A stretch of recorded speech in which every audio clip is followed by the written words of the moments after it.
The lumberjack entered a cave to warm himself, unaware an Apache widow was already living there. Before we dive into the story, don't forget to like the video and tell us in the comments where you're watching from. The storm had started before noon, thick clouds rolling down from the peaks of the northern Arizona mountains, and by the time Ethan Hale realized how fast it was closing in, the snow was already heavy enough to wipe out the trail behind him. He had been cutting timber since first light, felling 2 pines and sawing them down into lengths he could drag with his mule once the ground thawed. He had stayed too long, thinking he could finish another cut, but the wind shifted and the sky turned white. Now the forest was nothing but shapes hidden in swirling snow, and the cold pressed into his chest until every breath felt like knives. Ethan pushed forward through drifts that reached to his knees, his heavy boots crunching and slipping. His gloves were wet, the wool stiff with ice, and he kept shifting the axe strapped to his back because the handle dug into his shoulder. He was used to hard winters, used to being alone in the woods, but this storm was worse than most, and he knew it could kill a man if he didn't find cover. His mule had bolted hours earlier, spooked by the wind and the sudden gusts of snow. Ethan hadn't had the strength to chase it. He had only the pack on his back with dry bread, a bit of salted pork, and flint. He cursed under his breath when his boots slipped on an icy root and he went down hard onto one knee. Pain shot up his leg, but he gritted his teeth and forced himself up. He had been alone for years, ever since his brother died in a logging accident that Ethan could not stop replaying in his head, and he knew well enough that no one was coming if he didn't keep moving. He had told himself long ago he didn't need anyone, that silence and work were enough, but storms like this had a way of making a man doubt his own stubbornness. Through the white haze he saw dark rock, jagged against the snow. He squinted, eyes stinging. It was a cliff face, the kind that broke the tree-line, and just to the right a shadow cut into it. A cave. Relief hit him hard, loosening the knot in his chest. He leaned forward, half stumbling, half dragging himself across the drifts until he reached it. The wind screamed at his back, snow driving sideways, but inside was a break from the storm. The silence inside the cave was thick. Ethan pulled back his hood and shook out ice from his beard. His eyes adjusted slowly. At first he thought he saw nothing but stone walls and darkness, but then the faint glow of firelight flickered against the rock deeper in. He stopped dead in his tracks. There was someone inside. A small fire burned low near the far wall, and beside it sat a woman. Her dark hair was long, falling loose over her shoulders, and a woven wool blanket covered most of her body. Beneath it he caught the edge of a deerskin dress, beadwork dulled with age, the fabric torn at the shoulder so that part of her chest was visible in the shifting light. She sat very still, but her eyes, large, brown, steady, were locked on him the instant he stepped inside. In her hand was a stone, held tight as a weapon. Ethan raised both hands slowly, his axe still strapped across his back. His heart kicked against his ribs. He had expected emptiness, maybe a coyote, but not this. A woman, alone, deep in the mountains. "I don't mean harm," he said, his voice low, rough from cold air. "Storm's bad. Just need a corner to wait it out." She said nothing. Her stare did not soften. She pulled the blanket higher across her chest, but her grip on the stone didn't waver. Ethan shifted his weight, uncertain. He could feel the cold still eating into him from outside, his gloves stiff, his boots soaked through. He didn't have the strength to turn back into the storm, not with night falling. He stayed where he was, palms open, breathing hard. His mind worked quick. She was Apache. He knew enough from the beadwork on her dress, the features of her face. He had seen Apache camps burn in the past, had seen men treat their women like spoils of war. The thought sat heavy in his gut, stirring shame for things he'd witnessed and done nothing to stop. But this was no camp. This was one woman, alone, surviving. The fire crackled, the sound sharp in the silence. Her eyes never left him. Ethan felt his own jaw tighten. He wanted to explain, to tell her his name, why he was here, but words felt useless. He had been living like this for years, avoiding people, carrying his grief in silence. Still, the weight of her stare pressed him in a way he hadn't felt for a long time. He thought of turning and leaving, braving the storm rather than risking whatever this was. But the image of his brother came back to him. The day the log had rolled, crushing him, and Ethan standing there too slow to pull him clear. He had left that camp after, blaming himself, choosing exile. If he walked out of this cave now, it would be the same as then, leaving someone to the mercy of chance. So he lowered his hands and took a single step back toward the cave wall, not forward. He set his pack down on the stone floor, slow and deliberate. Then he eased himself down to sit, keeping distance between them, the fire casting both their shadows long against the cave walls. For a long time neither moved. The storm roared outside, but inside there was only firelight and the sound of her breath. Ethan's thoughts circled. Who was she? How long had she been here? Why was she alone? But he kept them to himself. He had no right to ask, not yet. The woman finally shifted, pulling the blanket tighter around her shoulders. Her eyes softened just a fraction. Not much, but enough to let him breathe easier. She did not lower the stone, but she did not raise it higher either. In that moment, Ethan understood something. This cave was not his refuge. It was hers. He was the intruder. And if he wanted to survive this storm, it would not be by force. It would be by respect. So he leaned back against the wall, letting the fire warm him from a distance, his thoughts heavy but steady. For now, survival was all that mattered. What came after, trust, words, anything else would have to wait. The storm did not let up through the night. It screamed against the rocks outside, pressing snow against the cave's entrance until the world beyond was nothing but white noise and shifting shadows. Inside, the fire burned low, throwing an orange glow across stone walls that seemed to breathe with every flicker. Ethan sat against the far side of the cave, his back to the wall, boots stretched out before him, watching the woman without staring too hard. She hadn't moved much since he entered. Her blanket was drawn high over her shoulders, her knees tucked close, the stone still in her hand though her grip had eased. In the dim light, he could see the hollows of her cheeks, the tired lines at the corners of her mouth, the curve of her dress torn and worn with long use. She was younger than he'd thought at first glance, maybe mid-20s, yet her eyes carried something much older, years of loss or fear carved into them. Ethan knew enough of the territory to guess the truth.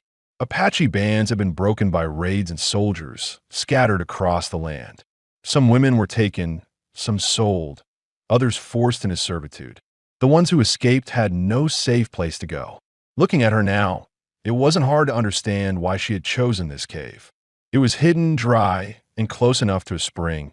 He could smell the faint dampness deeper inside. She had probably been here for weeks, maybe months. His stomach tightened. He thought of his own supplies. He reached for his pack slowly, careful not to make it look like a threat. She tensed, eyes narrowing, but when he pulled out a strip of hard bread and broke it in half, her grip on the stone faltered. He set the larger piece on the ground between them, pushing it toward her with his boot, and then bit into the smaller half himself. The crunch echoed too loud in the silence. She didn't touch her piece at first. She studied him, eyes flicking from his face to the bread, weighing whether this was a trick. Only after a long pause did she reach out, her fingers quick, snatching it into her blanket. She ate with small, cautious bites, never looking away from him. Ethan chewed slower now, the dryness of the bread sticking to his throat.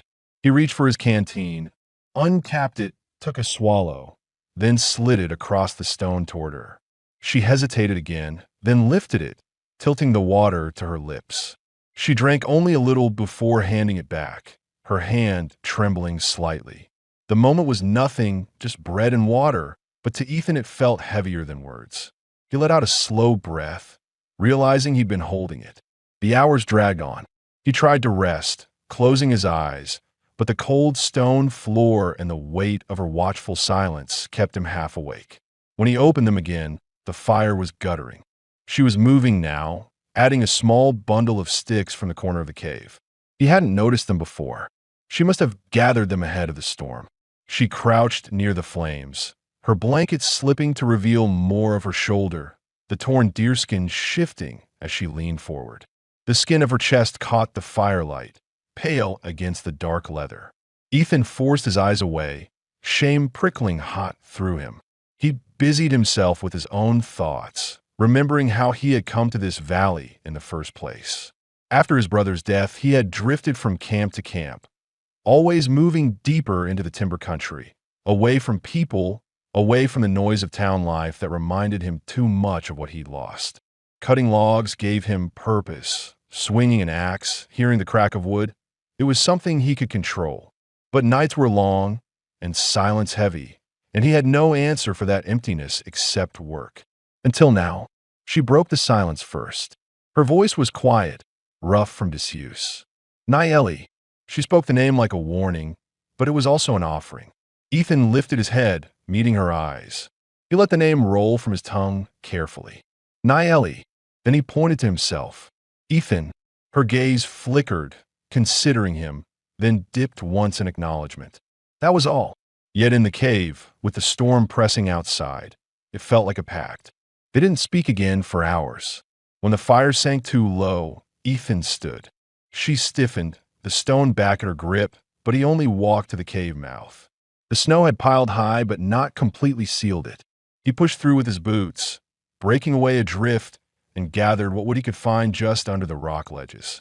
His gloves were stiff, fingers numb, but he dragged back an armful of frozen branches.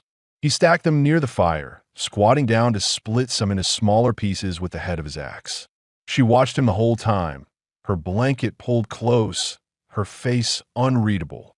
He wondered what she saw, a white man in her refuge, scar on his temple, eyes red from the cold. An intruder, yes, but also a man who had brought firewood instead of violence. When the flames rose again, the cave filled with warmth. Ethan leaned back against the wall, exhaustion pulling at his body. He caught her eyes for a moment, steady and dark, and for the first time, she did not look away immediately. In that look was no trust yet, but neither was there rejection. Only the unspoken truth. The storm had trapped them together. Whatever either of them carried, grief, loss, fear, it would have to wait. Survival came first. Later, as the fire burned down to embers, Ethan drifted into uneasy sleep, his axe within reach, the storm howling like an enemy outside. Nayeli sat awake longer, her eyes still on him, weighing whether this man who stumbled into her cave would bring danger or something else. For the first time in many months, she wasn't entirely sure which she wanted to believe. The fire had burned low again when Ethan stirred awake, his neck stiff from leaning against the stone wall. His eyes opened to find the cave washed in dim morning light seeping past the snow-choked entrance. For a moment he forgot where he was. His body braced as if he were still in a timber camp, waiting for the whistle of saws and the shouts of men. But there were no voices here, only the sound of wood crackling and the faint shift of fabric. Nayeli was crouched by the fire, her blanket draped around her shoulders, feeding small twigs into the flames. Her hair, dark and heavy, fell forward, nearly brushing the embers. She turned slightly at the sound of his movement, her eyes steady, not startled but watchful. Ethan pushed himself upright, joints aching, and drew in the sharp air. The bread he had given her the night before sat finished beside her, only crumbs left. He noted the way she avoided glancing at his pack, as if to make clear she hadn't touched more than what he'd offered. Something about that sat in his chest, respect, or maybe discipline. He reached inside, pulled out another strip of salted pork wrapped in cloth, and set it between them. He tore a piece off for himself and chewed, then nodded toward the rest. After a pause, she reached forward and took it, her fingers quick, pulling it back in her blanket. He broke the silence first. "How long you been here?" His voice was rough, not used to talk. She studied him, then her head tilted toward the cave mouth. "Since summer." The words were few, her English halting but clear enough. Ethan frowned. "Alone?" She nodded once. The weight of it settled in his gut. A woman alone in these mountains for months, surviving storms, gathering wood, hunting maybe. He wondered how she'd kept herself alive. He asked without pushing food. Her hand shifted under the blanket. She drew out a small leather pouch and set it down. Inside he glimpsed dried berries, bits of acorn meal, scraps of dried venison. Not much. Enough to survive, but not enough to thrive. He thought of the mule he'd lost in the storm, with half a sack of grain and more meat strapped to its pack. The thought burned, supplies wasted in the snow, while she'd been scraping by here. The silence stretched until Naeli spoke again, softer now. Husband. Dead. She looked at the fire, not him. Raiders. The words hit Ethan harder than he expected. He shifted his jaw, staring at the flames. It was no surprise. Most widows he had met on the frontier carried the same story, loss carved into them by violence.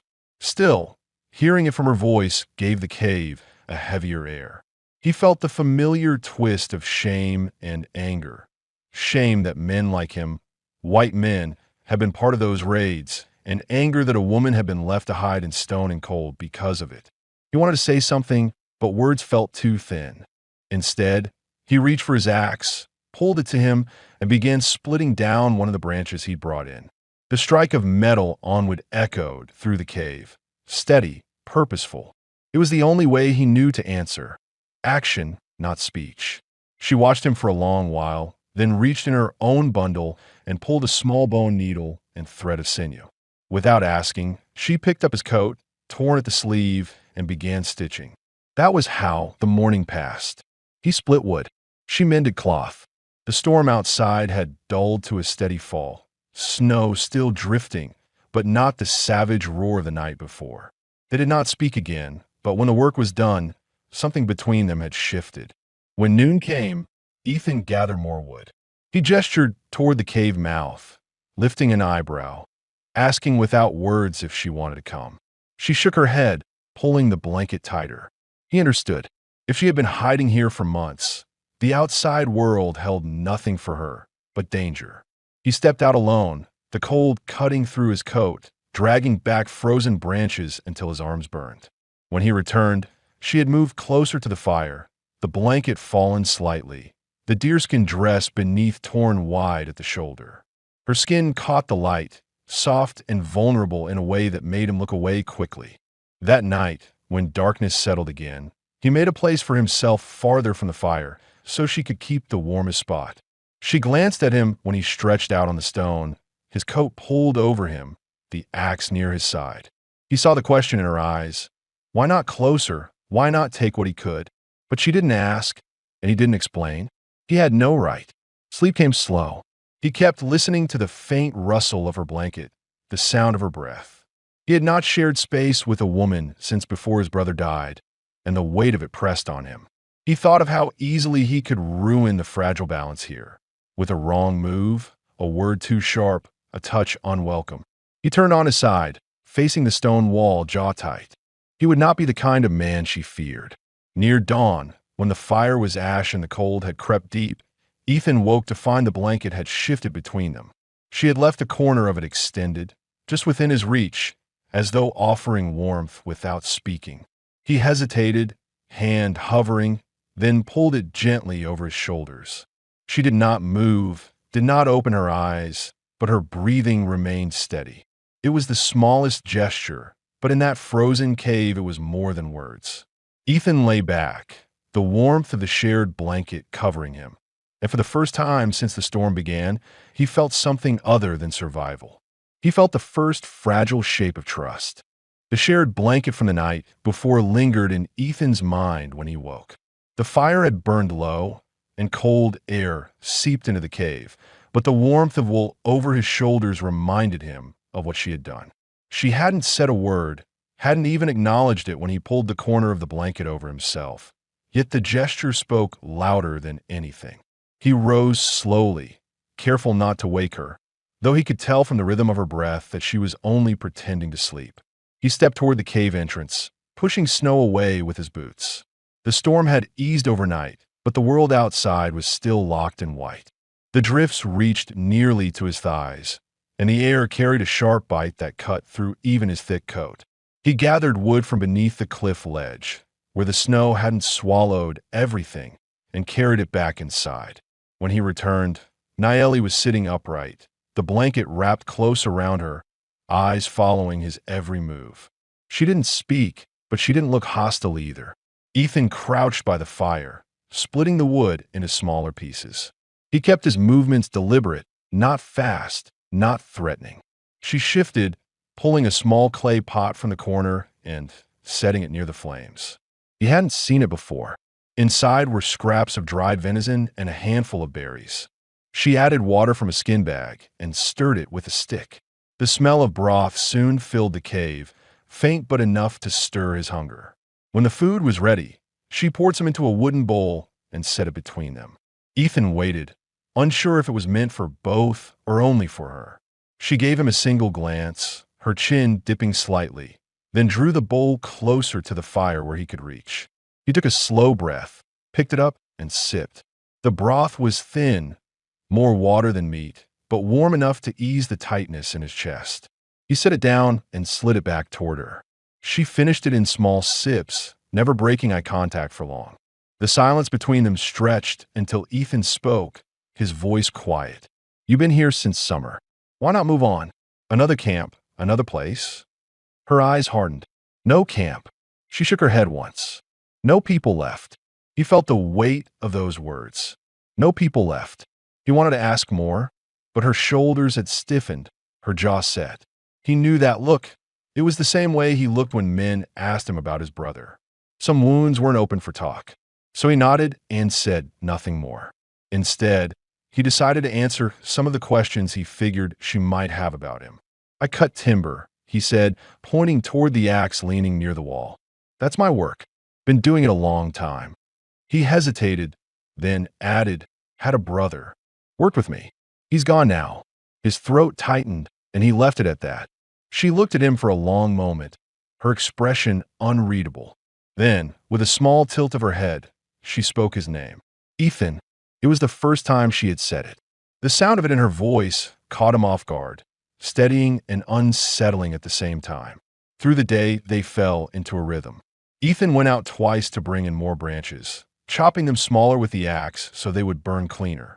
Nayeli busied herself with small tasks inside, sorting berries, stitching at her dress where the tears had grown whiter.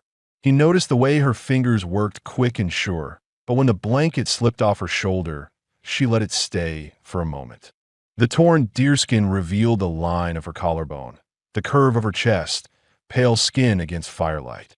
He caught himself staring too long and forced his eyes away, shame and want tangled in his chest.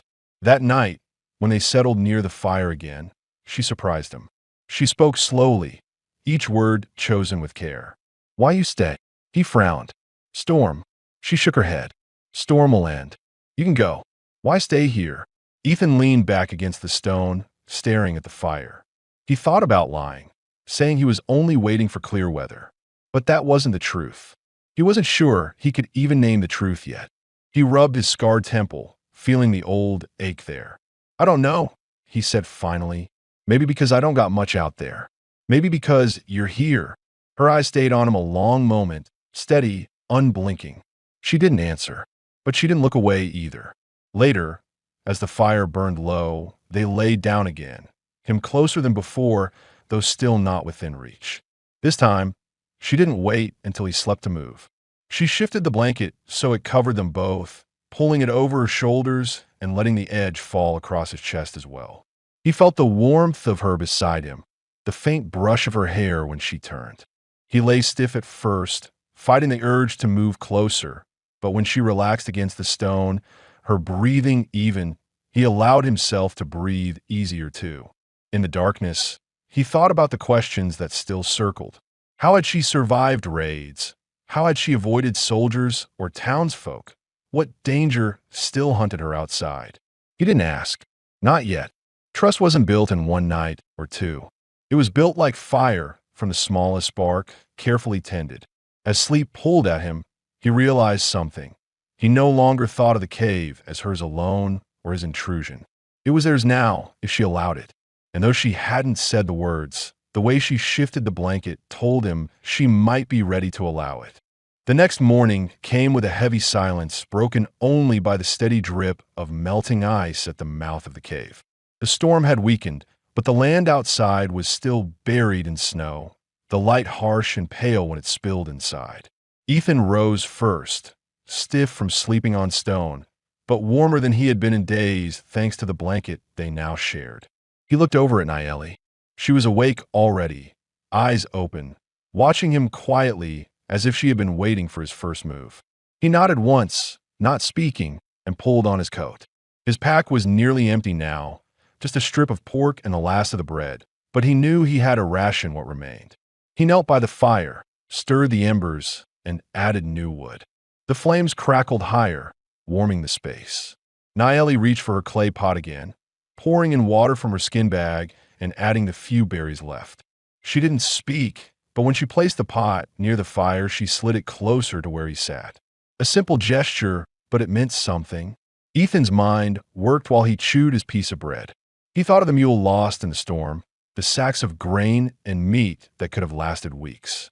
He cursed himself quietly, knowing that without those supplies, their survival together was tighter, narrower.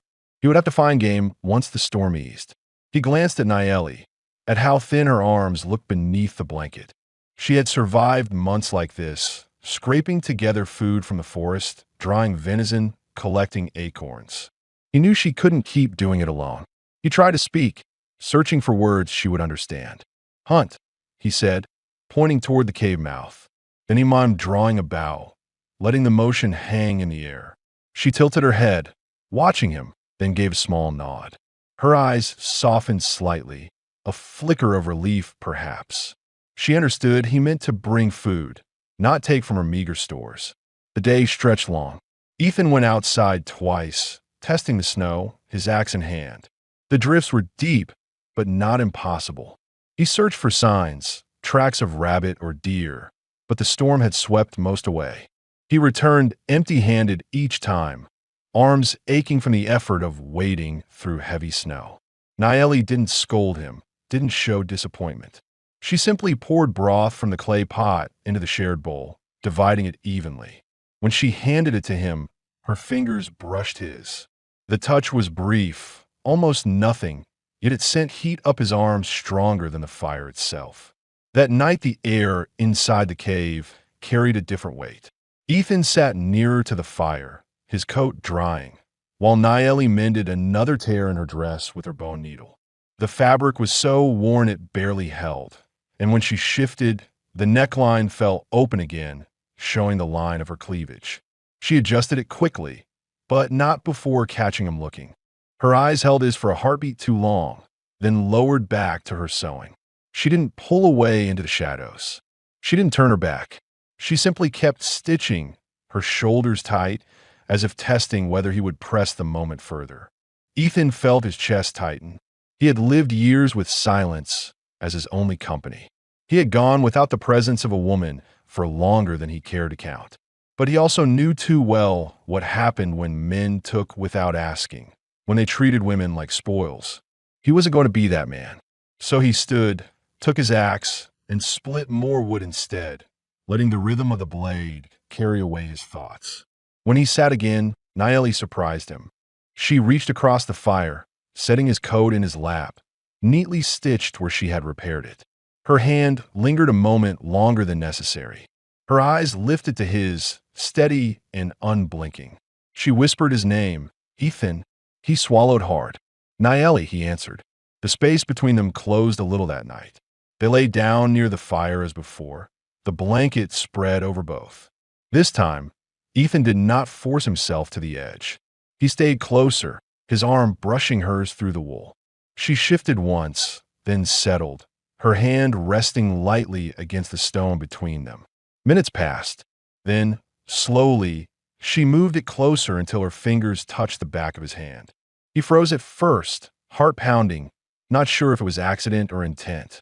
But her fingers stayed, curling slightly, warm against his scarred knuckles. He turned his hand slowly, letting his palm face up, offering without demand. She slid her fingers into his, a quiet clasp, firm enough to show choice. Neither spoke. The fire snapped softly, the wind outside a dull hum. Ethan lay awake long after, staring at the shadows on the ceiling of the cave. He thought about what she had given him in that small gesture, trust, or at least the beginning of it.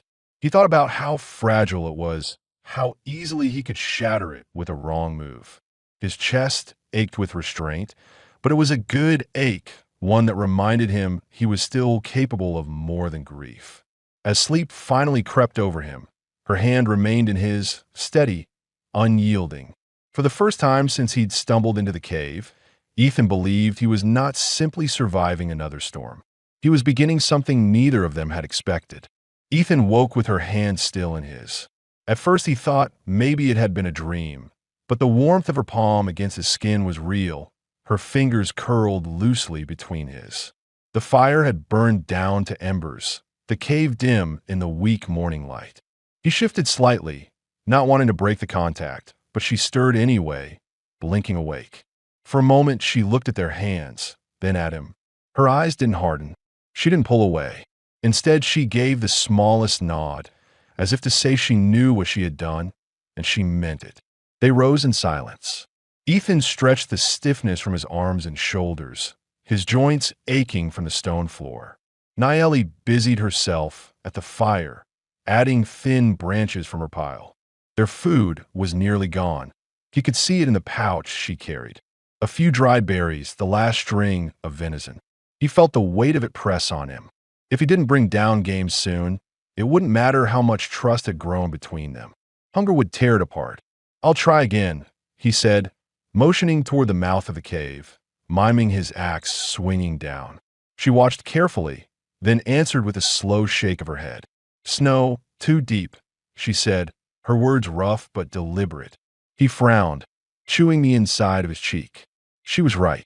The storm had buried everything, and any trail was hidden. Still, he couldn't do nothing. "I'll try," he repeated. She hesitated, then nodded once. Outside, the cold bit hard, but he pushed into the drifts, breaking through crusted snow. He followed the tree-line, eyes scanning for movement. After an hour, he saw tracks, rabbit, faint in the powder. He followed them, slow, careful, and finally managed to bring one down with a heavy throw at his axe head. It wasn't much, but it was food. When he returned, Nayeli was waiting at the cave entrance, blanket pulled tight. Relief flickered across her face, quickly hidden. She knelt with him by the fire as he skinned the rabbit, her hands steady as she cleaned the meat with her small knife. Together they set it over the flames, the smell filling the cave. When it was done, she tore a piece and handed it to him first. He shook his head, pushing it back toward her. She frowned, then pressed it into his hand firmly. "Eat," she said. He obeyed, chewing slowly, the taste richer than anything he'd had in weeks. The act of sharing that small meal broke something in the silence between them. Afterward, Nayeli sat close, the blanket slipping from her shoulders as the fire warmed her skin. Ethan watched her fingers pluck at the edge of the deerskin dress where she had been stitching earlier. His chest tightened.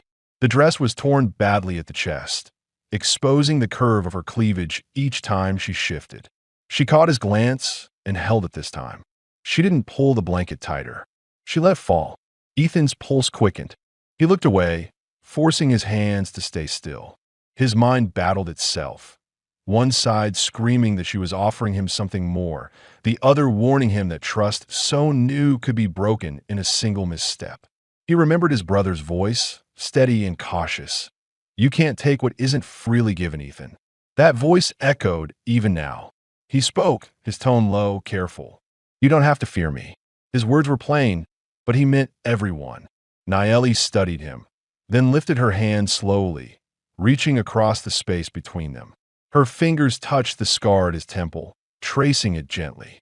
Ethan froze, breath caught in his chest. It had been years since anyone touched that scar. He had always carried it like a mark of failure. Yet here she was, touching it not with pity, but with quiet recognition.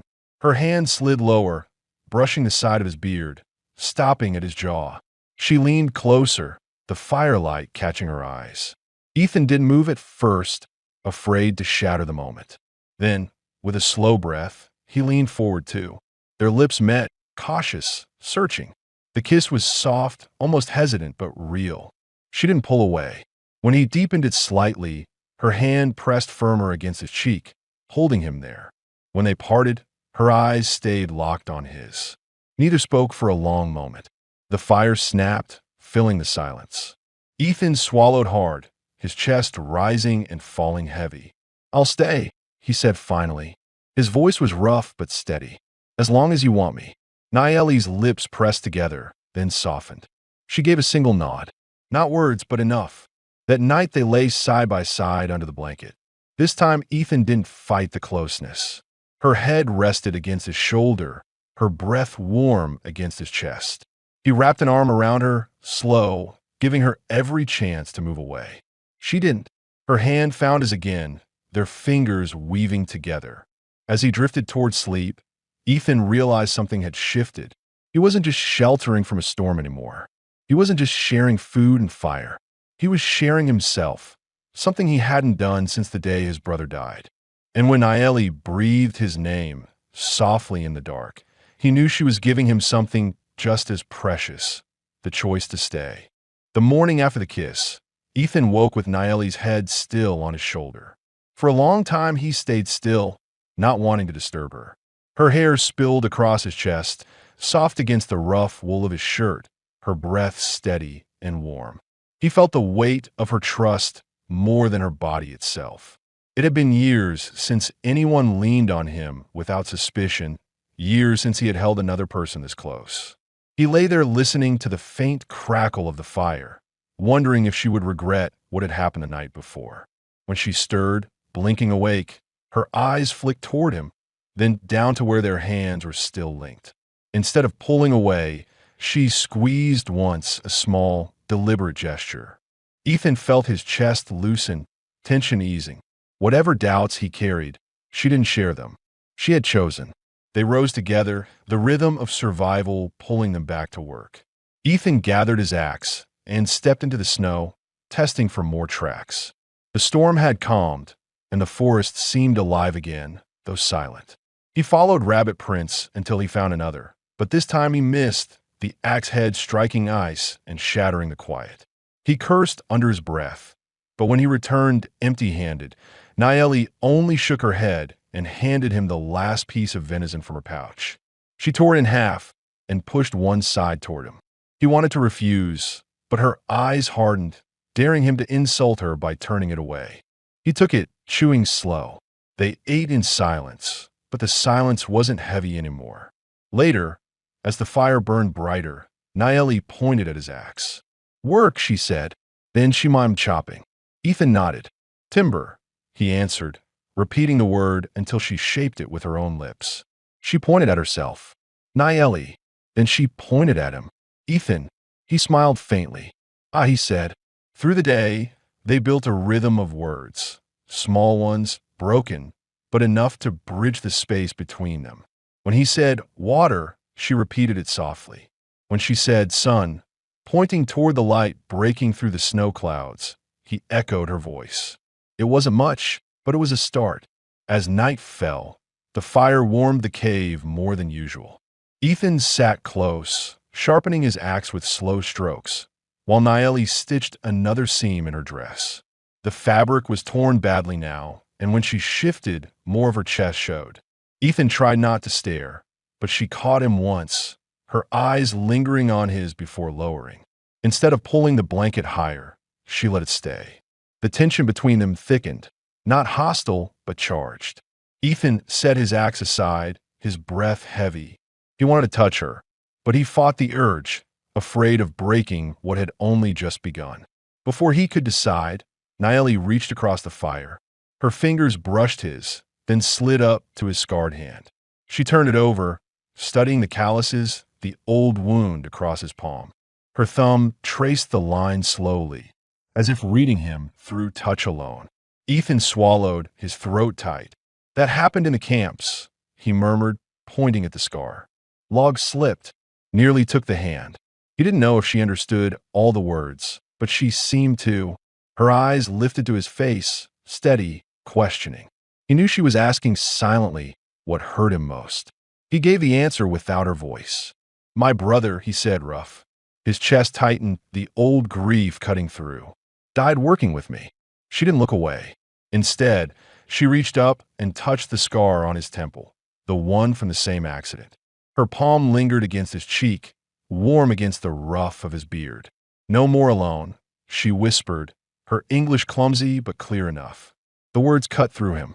He felt the breath leave his lungs, replaced by something heavier, sharper.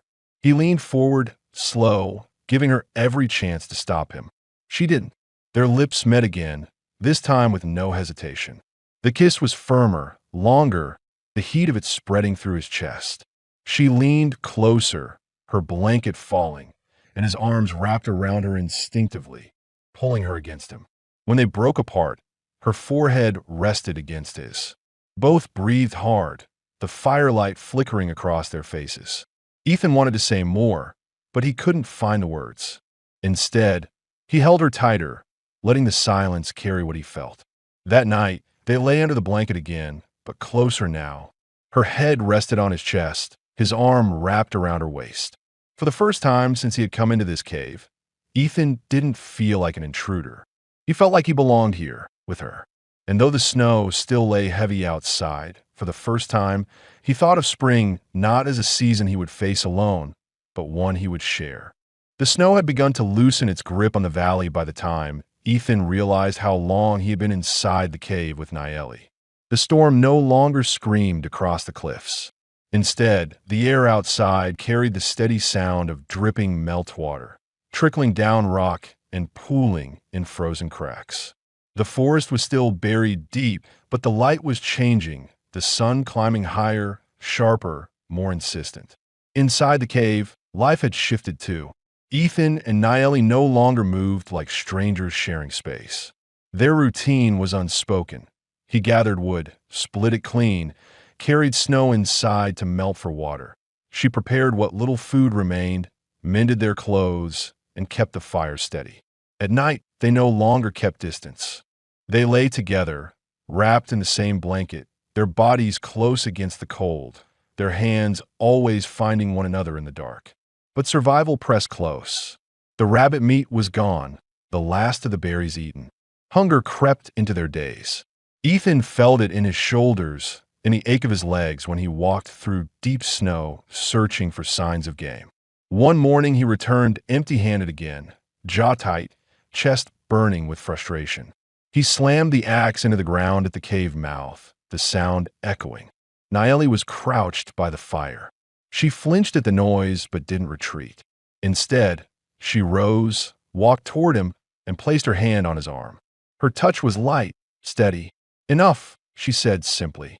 Her English was broken, but the meaning was clear. He met her eyes and felt the anger drain out of him. He nodded once, pulled the axe free, and set it aside. Later that day, when the snow had crusted harder, he tried again.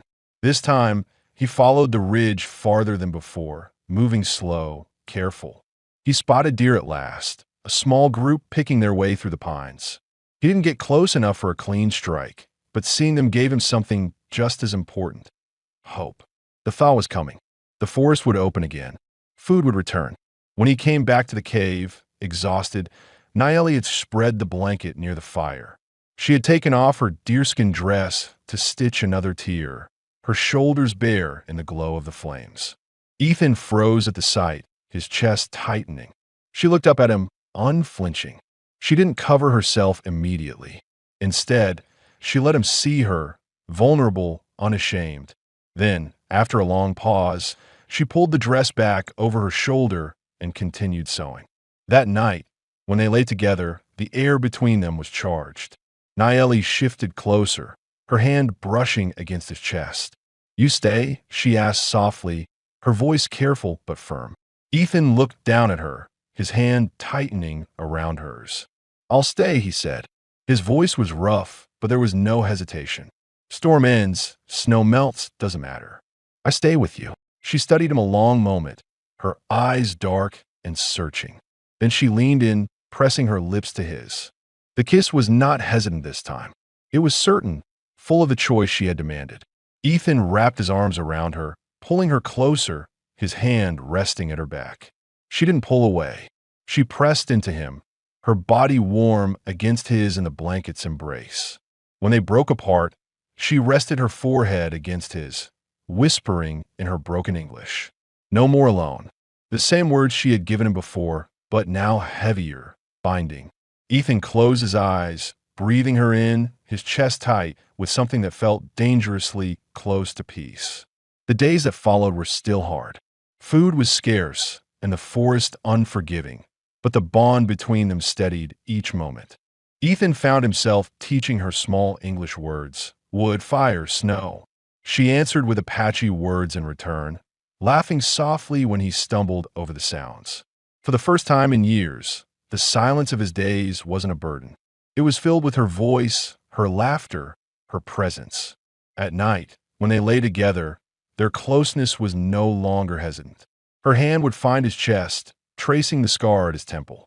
His arm would circle her waist, pulling her against him until her breath matched his. The fire burned low, but the warmth between them was enough. One evening, as the sun dipped low and painted the snow outside in gold, Ethan stood at the cave entrance with Nayeli beside him. The world beyond was changing. He could hear water rushing under the ice, see patches of earth breaking through the drifts. Spring was coming. He felt her hand slip into his, fingers lacing firm. He turned to her. She met his gaze without fear. He knew then that when the cave was no longer needed, they would leave it together, not as survivors of storm, but as partners stepping into whatever life waited for them beyond the snow. The thaw came fast once it started. The river below the ridge cracked open in long seams, the sound of rushing water carrying into the valley. The snow receded from the pines, leaving patches of dark earth and broken branches. Birds returned first, their calls echoing sharp against the cliffs. By the second week of melt, Ethan knew the cave was no longer a prison of survival. It had become a shelter, but the world outside was calling. He stood at the mouth of the cave one morning, axe in hand, watching the forest breathe again. Nayeli came beside him, blanket draped over her shoulders. Her hair was loose, caught by the breeze, her eyes steady on the trees below. She didn't speak, but her hand found his. He laced their fingers together, the gesture simple, permanent. Inside, their food was nearly gone again. The thaw meant hunting would grow easier, but Ethan knew the cave had given them all it could. He turned to her. "We can't stay here forever." Her jaw tightened. She looked at him, waiting. "We'll build something," he continued. "Cabin. Near the timber. My hands can do it." He glanced down at her dress, at the stitches holding it together, worn but still clinging. "We'll have more than scraps. More than hiding." For a long time she didn't answer. Then she nodded, slow, certain. "Together," she said. That word carried more weight than any promise. They gathered what little they had. Ethan packed his axe, the flint his canteen. Nayeli wrapped her blanket tight, carrying her clay pot and sewing needle as if they were gold. Before leaving, she crouched by the fire pit one last time. She touched the stone she had stacked months ago, then let her hand fall. The cave had kept her alive, but she no longer belonged to its shadows. The walk down into the valley was hard. Snow still clung in heavy patches, the ground slick and uneven. Ethan broke trail ahead, clearing the path with his boots, pulling her hand when the ice grew steep. She followed without complaint, her steps sure. By the time they reached the lower ridge, the sun was high, and the land smelled of thawed earth. That afternoon, they reached the river. Ethan cut branches and lashed together a crude raft to ferry them across. Nayeli helped, her hand steady on the knots. When they pushed into the water, the current tugged at them hard, but Ethan's arms held strong, and together they reached the far bank. She climbed out, wet to the knees, but laughing softly, the sound quick and startling. He found himself smiling back, a rare, unguarded grin breaking across his beard. They traveled 2 more days before reaching the edge of a small town. Ethan stopped before the main road, his jaw tightening. He had been avoiding places like this for years, and for Nayeli, the danger was worse. He looked at her. "If we go in, people will stare. Maybe worse." "You sure?" Her chin lifted, eyes steady. "With you," she said simply. They entered together. Whispers followed them, just as Ethan had expected. A white lumberjack, scarred and rough, walking hand in hand with an Apache widow. Some eyes narrowed, some looked away, but no one stepped forward. Ethan's hand tightened around hers, daring anyone to try. At the general store, he bought tools, seed, flour, and a new coat for her, paying with the coin he had saved from his logging work. The shopkeeper's stare lingered, but Ethan ignored it. When Naeli pulled the coat over her shoulders, her eyes softened, and she touched his arm gently. Gratitude unspoken but clear. They couldn't linger. By sundown they were gone, heading back toward the timber country. Ethan chose a ridge near the river where the ground was firm, the trees thick for cutting. There they began to build. He felled logs, trimmed them clean, and together they dragged them into place. Naeli gathered stones for a hearth, her movements steady, tireless. At night, they lay under the open sky, their fire burning high, the sound of rushing water nearby. Days passed, and the walls of their cabin rose. By the time the first buds appeared on the trees, a small home stood on the ridge, rough but strong. Ethan ran his hand over the logs one evening, sweat on his brow, and looked at Naeli. She stood in the doorway, blanket wrapped around her, eyes shining in the firelight. He felt something shift deep in his chest. For years he had worked timber only to sell it, to cut and leave, never to build. Now, for the first time, the wood had shaped a life instead of an emptiness. That night, inside the cabin, they sat by their new fire. Naeli leaned against him, her head on his shoulder. He touched her hand, their fingers weaving together as always. "This is ours now," he said quietly. She lifted her face, kissed him once, soft and lingering. When she pulled back, her voice was steady. "Family," she said. He closed his eyes, letting the words settle in his chest. It was the first time he believed it. After years of grief, after months of silence, after one storm that had brought him to a cave he never meant to find. He was no longer a man alone in the timber, and she was no longer a widow hiding in stone. Together, they had chosen not just to survive, but to stay. As spring stretched wide over the valley, Ethan and Naeli stepped out of their cabin side by side. The land lay open before them, not as threat, but as home. And when the wind carried the scent of pine and fresh earth, Ethan knew there would be no more leaving. Not for him, not for her, not for them.